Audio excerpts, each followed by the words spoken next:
Coming up now on Animal Outtakes, let's go find it. Scientists are researching how these canine sniffers can detect certain cancers, sometimes months before cancer even shows up on any tests. Inspector Planet, Dr. Tracy is out hunting for toads. Come here, little guy. I got you. I got you. All to test a common known theory. Look at you guys, friends. Oh, wow, that thing can jump. Did you see that? And it's a command every dog should know. But for some, the word come is heard as just another word and ignored. Our training expert shows us how to teach your canine this basic command.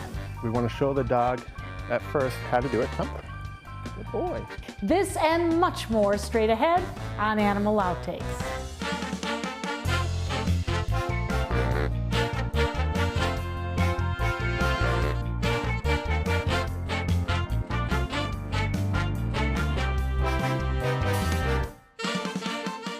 Hello and welcome to Animal Outtakes. I'm Marcia Panucci. We've all heard that dogs have a keen sense of smell. In fact, it's their ability to discriminate between scents that is so amazing, actually honing in on a particular smell.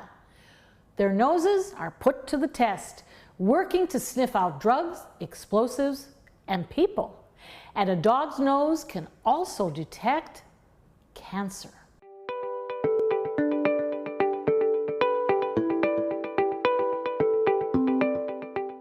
They love coming out here playing.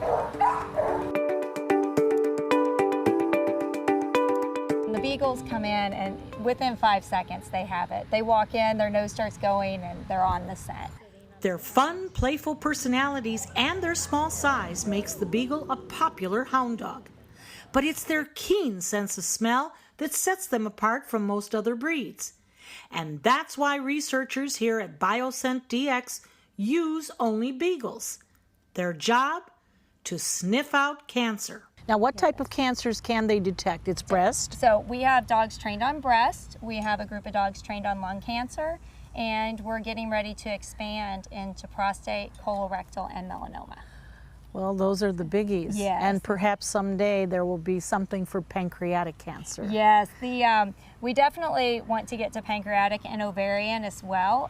The samples are harder to come by to train the dogs. It takes several samples from people to train the dogs on each type of cancer. Mm-hmm. So the rarer cancers, which unfortunately are some of the most deadly without early diagnostics, they're much harder to come by the samples for the training. Now, you've spoken of LECOM. Yes. Why is LECOM interested in this? So LECOM, it's Lake Erie College of Osteopathic Medicine, and I had approached LECOM, gosh, a little over a year ago I was looking for a microbiologist because our end goal is not to use the dogs as a diagnostic tool, although they're amazing at it and we're using them until we can find a better method. Our end goal is to figure out what they are smelling. And so that's where LECOM comes into play. Their microbiology department is working with us on breaking down the odors that they're smelling, and we're presenting stuff back to them to try to get to the exact thing that's causing that odor in the breath and saliva. What got you interested in this? So I had worked training diabetic alert dogs, and so I know how amazing they were with their scent detection, and then I had lost my father to cancer, and it was late diagnosis. You know, they just missed it, and he had transitional cell carcinoma. Had they found it early enough, they could have removed his kidney, and he would still be here today, but they didn't, and so that motivates me. So do you think that Minnie could have been of help? I think so. Right now, we're just, he's looking for a sample that is from a breath sample from a lung cancer patient. So he's looking for that sample to find it, and then he'll sit when he finds it. Good boy, that was a good boy. Training starts at a young age, and these pups are on the right track, learning to distinguish between a certain scent that is unique to cancer. So these are like where saliva samples are stored. Mm-hmm.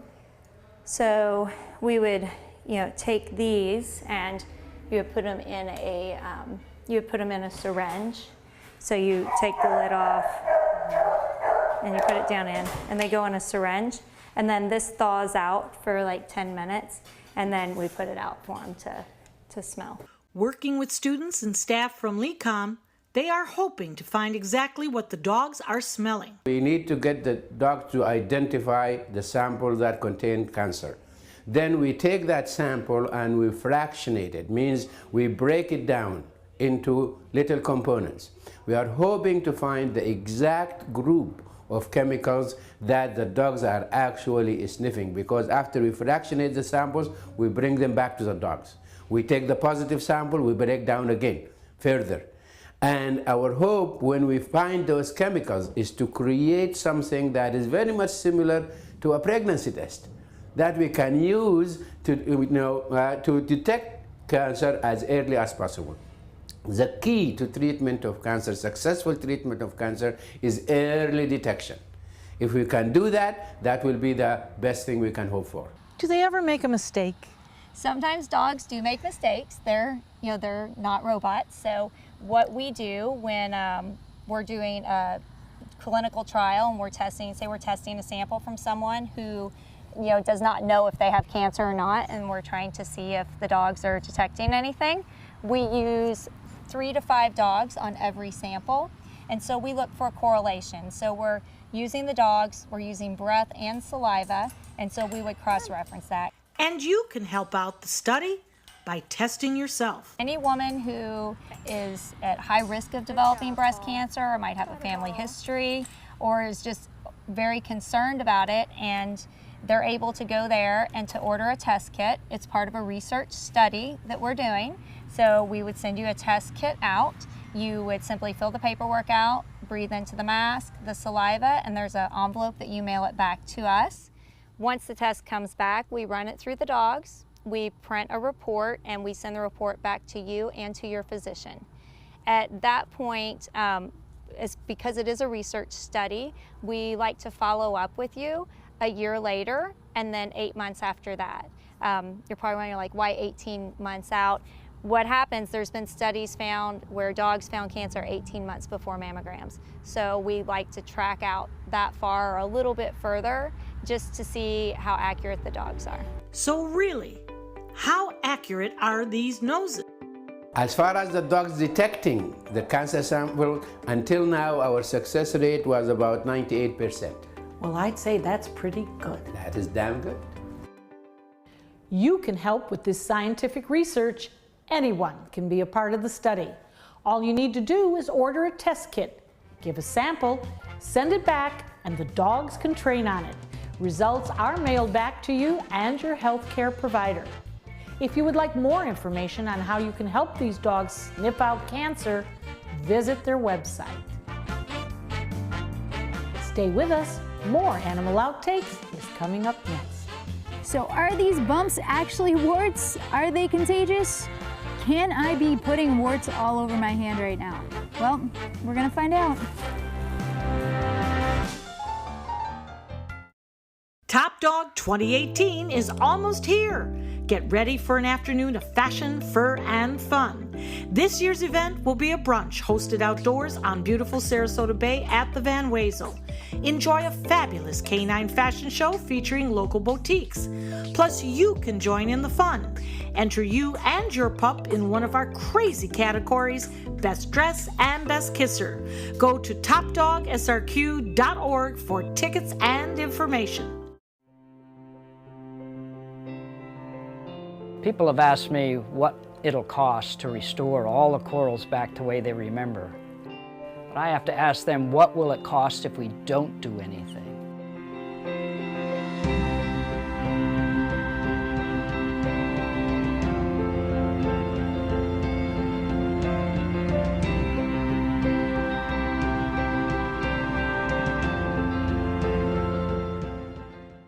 You can be sure your furry friend continues to be loved and cared for even when you can no longer be there for them. Dantes Den provides a permanent, loving home for dogs whose owners have set up a lifetime care program for their beloved companion. We honor the trust placed in us by providing loving care, spacious dens, on-site veterinary care, and plenty of room to run and play. For more information, go to dantesden.org or call 844-DANTES-DEN. Dantes Den, continuing the love. Science is everywhere, and it's all around us. It's observing the world, forming questions, and the willingness to find the answers. It's something our Inspector Planet does every day, and you can too. Hi, I'm Dr. Tracy, an environmental engineer, meaning that I use different scientific disciplines to protect the environment, humans, and wildlife. At Moat Marine Laboratory, I answer questions through investigation and myth-busting. So this past weekend, I was supposed to go to a pool with my best friend. She couldn't go because she said she had a wart. She was pretty embarrassed about it, but I asked her where the heck she got a wart from. She claims that she stepped on a toad. Now, I've heard the saying before that if you touch a toad, you can get warts, but I have my doubts on that. This is an easily testable hypothesis. So let's go find ourselves a toad. A toad is a type of frog with rough, leathery skin. It has some bumps, and these bumps are what people think will give you warts if you touch them. In order to test our hypothesis, we need to understand what a wart is. A wart is a small, flesh-colored round growth, most commonly found in people's hands and feet. The virus that causes a wart is the human papillomavirus, often called HPV. So if a toad can give us warts, then you should find that virus on their skin. We're going toad hunting! If I were a toad, I'd be in here. There's a lot of water, there's plant life, there's places to hide.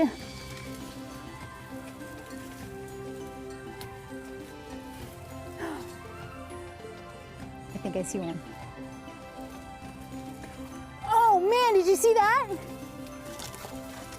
After some searching and a couple of misses, I found just what we needed. Come here, little guy. I got you. I got you. I got you. Oh, you are so cute. You are so cute. All right, let's take you back to the lab. So we got our frog. We're gonna do some testing. And this guy has lots of warts. So what we are going to look for is HPV, the virus that causes warts to be contagious.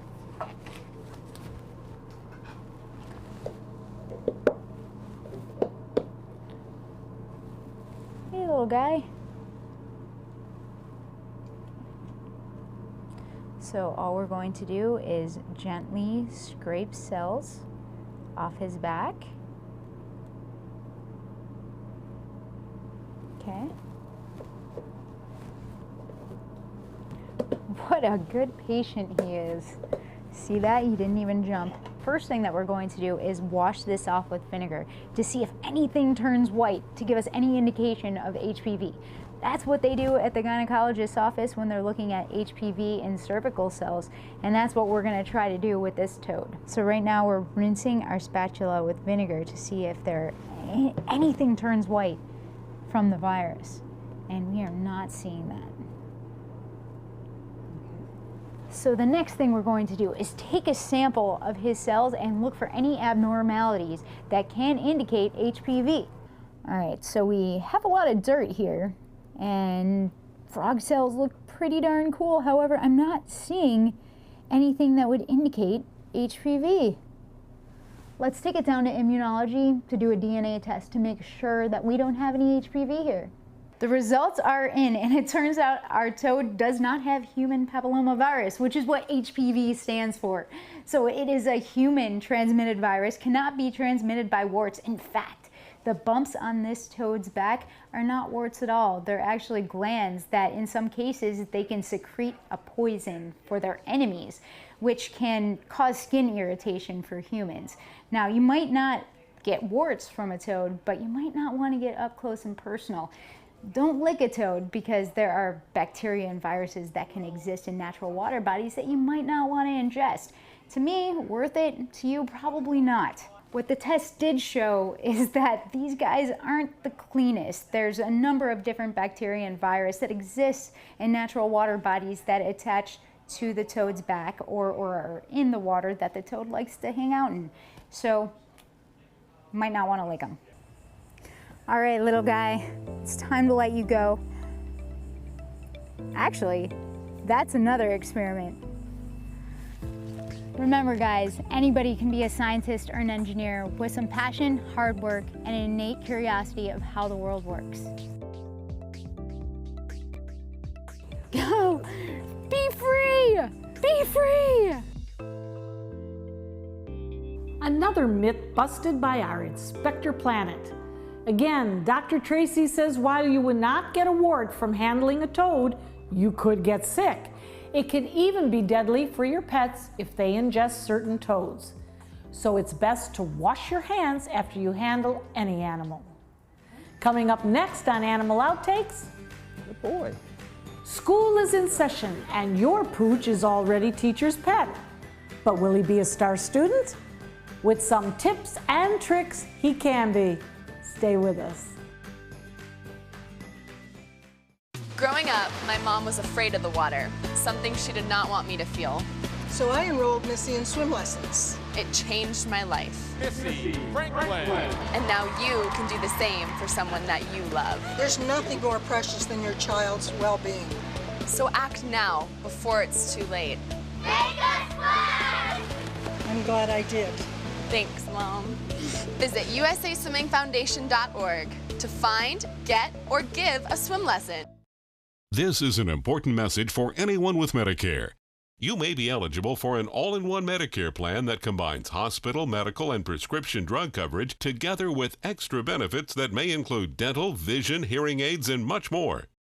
Some of these plans have a $0 monthly premium regardless of your income. That's right. For one low plan premium, or in some cases a $0 premium, you may be able to get coverage for your hospital visits, doctor appointments, prescription drugs, routine dental care, eyeglasses and contact lenses, hearing aids, and possibly more. Today may be the first time you've heard about this type of Medicare plan. The advisors at the Medicare.com helpline are licensed insurance agents who will explain more when you call. Call now to see if you qualify. Call the number on your screen now. Call now to see if you qualify for these benefits. You worked hard for your Medicare. Now is the time for your Medicare to work hard for you. Not affiliated with or acting on behalf of any government agency or program.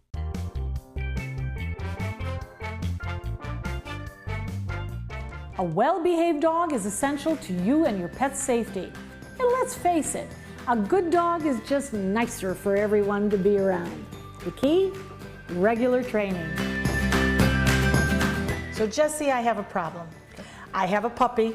He loves his home, he loves everything, and he sits down and he watches me, and I tell him, come, and he turns around and he runs the opposite way, and if a door was open, he's gone. What do I do? Yeah, you know, come is one of the most important commands that we teach because of the safety aspect and because a lot of people get frustrated when they're dogs. They want to be able to take them off leash, but they can't come back, or even in the house. I always tell people off leash includes in the house. If they're in the other room getting into something and you say come, if they don't want to, they're not going to. So the way we teach it, we teach everything kind of the same. We teach dogs how to do it. We use rewards, typically food. If we have a young dog like a puppy, what we'll do is we usually start with their meals because it gives you, you're going to feed them anyway, it gives you some repetitions, and we just show them what come means, right? Just say come, I have the food, you want to come to the food, so come doesn't really mean anything yet. You're just hearing it. Every time you do, you get fed, you get rewarded, and then you start showing them, all right, here's come. So when we're working with the come, we want to show the dog at first how to do it. Come, good boy. And the reason I have the leash on him is I always want to set him up for success. So we do it kind of close when we have his attention. We show him how to do it. Come, good boy. And then later on, when we add distance, we'll go into something like a long line or something that we can have him be distracted and running around and then work him on the come. So we start with showing him how to do it and then we make him do it, and that's why we have the leash. Hey Jack, come. Good boy. So the progression has to be, show you how to do it first, right? Here's how you come. Because a lot of dogs don't necessarily know what the word means. Just like sit or lie down. They don't know it until we teach it. Good boy. Come. Good. And the leash is nice and loose. And if I need to use it, I can make it tight. Come. Good boy. Nice job. Good boy. So it's always loose unless we're communicating with it. Sit. We've heard that, of course, the educational part of a dog, the mental capacity, is about the age of a 6-year-old or a 7-year-old. When do they finally get it? When can you cut out the treats and know that when you give that command, come, they're going to come? Yeah, so that's why we use the leash, and that's why we go so many different places, right? So you have the leash on, you show them you have to do it. The easiest thing for you to do when I say come is come to me. Nothing else is going to work. At home, at the vet, at the park, at the store, everywhere. Because if you only do it at home, where there's no distractions, it's easy. I can come because there's nothing else going on. As soon as we get outside, as soon as I run through that door, as soon as we get out into the field, I don't want to come because there's so much other stuff. So we show them, even out there, you have to. Right? You don't have to pay them every time with food or a toy, but every time you have to be black and white. So we know that there are several commands that are very important, but would you say this is about number one, Yeah, come? absolutely. For more training tips or to have a trainer work with you and your dog, log on to theupbeatcanine.com. Your last chance for 2018 Honda Accords on sale is now during our model year-end sale. Drive new Accords for just $249 a month. Get an Accord, the North American car of the year, for less than the competition. With more standard features than Camry, Honda sensing, multi-angle camera, turbocharged engine, and more. New Accords, just $249 a month. Your last chance for Accords, all on sale this week at your local Honda dealer. Did you know you could get life insurance for less than 32 cents a day? With guaranteed acceptance whole life insurance through TrueStage, you can get up to $25,000 in protection with a single phone call. TrueStage can help free your family from immediate financial stress when you're gone. Utility bills, mortgages, car payments, those are a lot of things that can add up pretty fast. And even if you're on a fixed income, prices fit your budget, starting at less than 32 cents a day. Plus, your price will never increase and your benefit will never decrease. And with no medical tests or health questions, you cannot be turned down for any reason. Call 1-800-842-7189 now for a free, no-obligation quote. TrueStage offers plans to fit your budget. Help protect your family from immediate financial burdens after you're gone with guaranteed acceptance whole life insurance through TrueStage. Call 1-800-842-7189 now. Addiction is a dark place, but just as each new day breaks, there's light. A light that illuminates the people by your side. Out of the darkness, you are walking with 22 million others struggling with addiction. The cure to darkness is light. The cure to stigma is love, and the cure to disease is treatment. Join us as we walk into the dawn of the new day. Together, we are stronger than addiction. Learn more at chatterproof.org.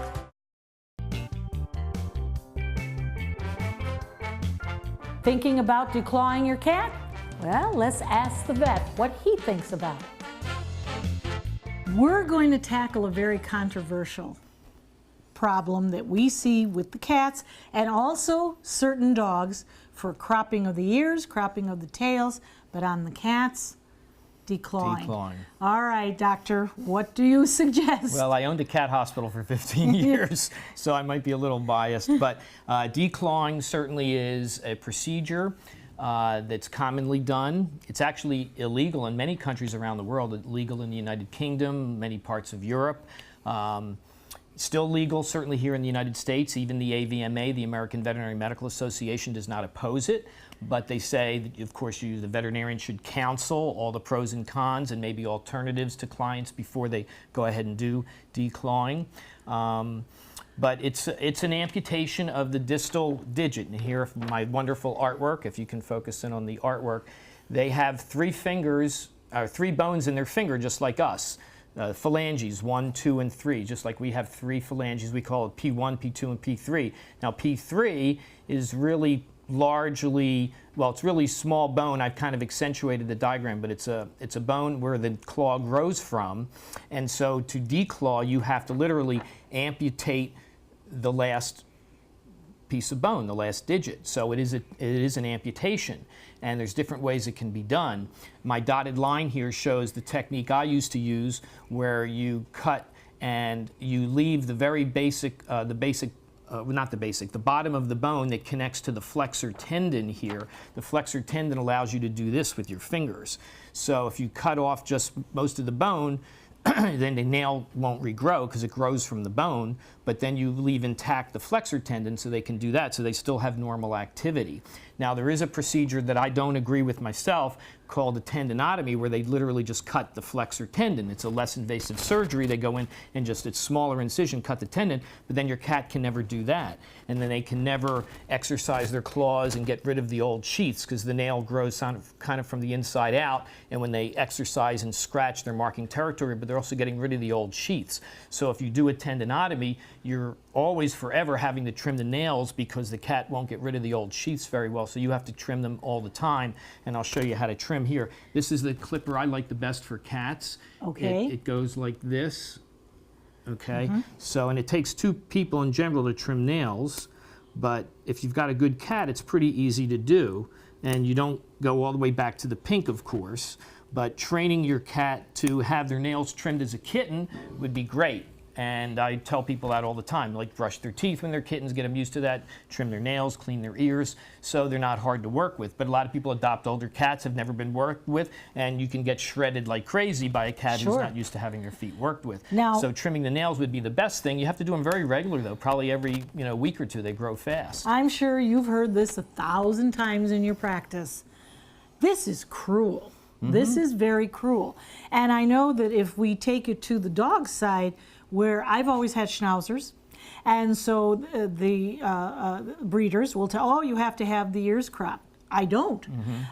The tail docking, I know that that's what you, I mean, you can do that when they're, what, a day they do or it like early. 2 or 3 days old, they dock and tails. so that's not going to hurt them. But the ear cropping is also Ear cropping another. is considered, pretty much inhumane by most vets. There's no reason, there's no medical reason to do it, really. I mean, there are some old-time reasons, but we don't do it. Of course, there's no medical reason to do declaws on cats. It's for us. It's not a pro thing for a cat. To declaw, and it's an amputation. If it's done properly, though, with a good surgeon and lots of pain medicine, it's not that horrible of a thing, and they can run around in a day or two like nothing happened. And it's really complicated, and we don't have time to get into all the issues, but it's becoming less and less accepted, but most veterinarians in general still do it, and I would recommend only the fronts and never the rears. I think we'll just stick with the pedicure. Great advice from the doc as usual. We hope you have fun and learned a thing or two along the way. We'll be back here again next week with even more animals and some wild adventures. Until then, thanks for watching. Did you see that? That was amazing. I don't know where it went. That was amazing, see? I guess we're testing the toad.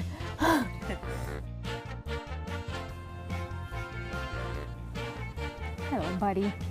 We really are best friends, huh?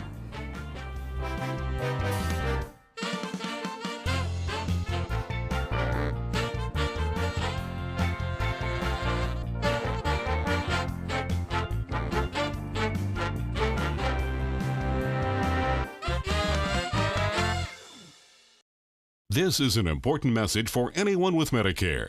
You may be eligible for an all-in-one Medicare plan that combines hospital, medical, and prescription drug coverage together with extra benefits that may include dental, vision, hearing aids, and much more. Some of these plans have a $0 monthly premium regardless of your income.